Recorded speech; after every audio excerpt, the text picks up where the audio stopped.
আসসালামু আলাইকুম, সবাই কেমন আছেন?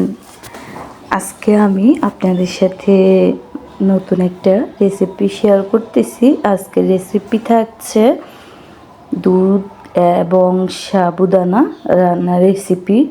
তো আসলে এভাবে যদি আমরা বাচ্চাদেরকে দুধ এবং সাবুদানাটা রান্না করে দিই, তারা কিন্তু অনেক মজা মজা করে খেয়ে নেবে। আমার এই বাচ্চাটা কিন্তু অতটা খাবার দাবারের প্রতি আগ্রহী না, আপনারা তাকে দেখেই বুঝতে পারতেছেন।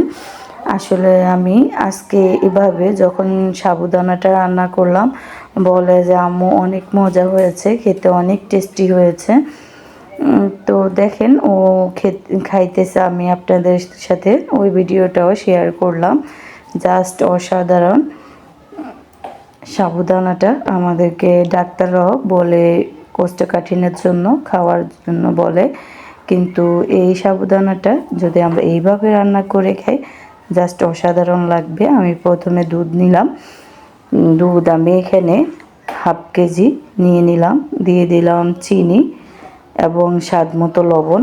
আমি অবশ্যই চিনিটা এবং লবণটা দুধের পরিমাণটা বুঝে এবং সাবুদানাটা কতটুকু নিব সেই পরিমাণে রান্নাটা করব। আপনারা চাইলে এভাবে অবশ্যই আপনাদের সাবুদানা এবং দুধের পরিমাণ বুঝে চিনি এবং লবণটা অ্যাড করবেন, জাস্ট অসাধারণ হবে এভাবে খেতে। আমি কিন্তু লিকুইড অরিজিনাল খাঁটি গরুর দুধটাই নিলাম এখানে। আপনারা চাইলে গুঁড়ো দুধ অথবা গরুর দুধ যাই নেন, বা প্রাণ লিকুইড দুধ যেটা আছে ওটাও নিতে পারেন। তো আমি এখানে সাবুদানাটাকে একটা বাটিতে নিব। আমি এটাকে একটু ভালো করে পরিষ্কার করে ধুয়ে নিব। ধুয়ে কিছুক্ষণ ভিজিয়ে রাখবো।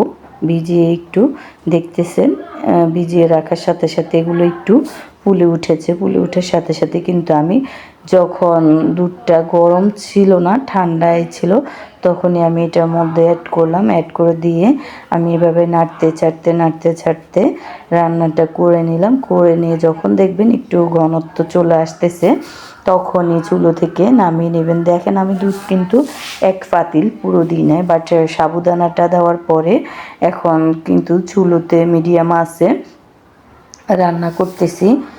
এখন আমার রান্নাটা কমপ্লিটই হয়ে গেল। সাথে তেজপাতা অথবা কিশমিশ বাদাম অ্যাড করতে পারেন চাইলে। আমার হাতের কাছে এইসব ছিল না, সেজন্য আমি সাধারণভাবে বাচ্চাকে রান্না করে দিলাম। বাচ্চা জাস্ট অসাধারণ বলে খেয়ে নিল। এমনিতে অনেক মজা হয়েছে এই সাবুদানাটা। তা আমি বাটিতে দিয়ে দিচ্ছি পরিবেশনের জন্য, আমার বাচ্চাকে খাওয়াবো। এবং শাশুড়ি মা আছে, আমি আছি, আমরা তিনজনেই খাবো। আমি পরিমাণটা সাবুদানার একদম ঠিকই হলো। আমরা যেমন অল্প মানুষ তেমন অল্প রান্নাই করে থাকি। তো আসলে এখন আমি এগুলোকে একটু ঠান্ডা করব। বেশি গরম তো খাওয়া যাবে না, বাচ্চা তো বেশি গরম খেতে পারবে না, সেজন্যই আমি একটু ঠান্ডা করার জন্য রেখে দিয়েছি।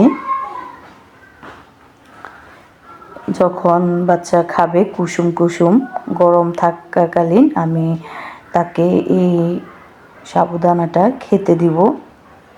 এখন কিছুক্ষণের জন্য আমি এটাকে রেস্টে রেখে দিব।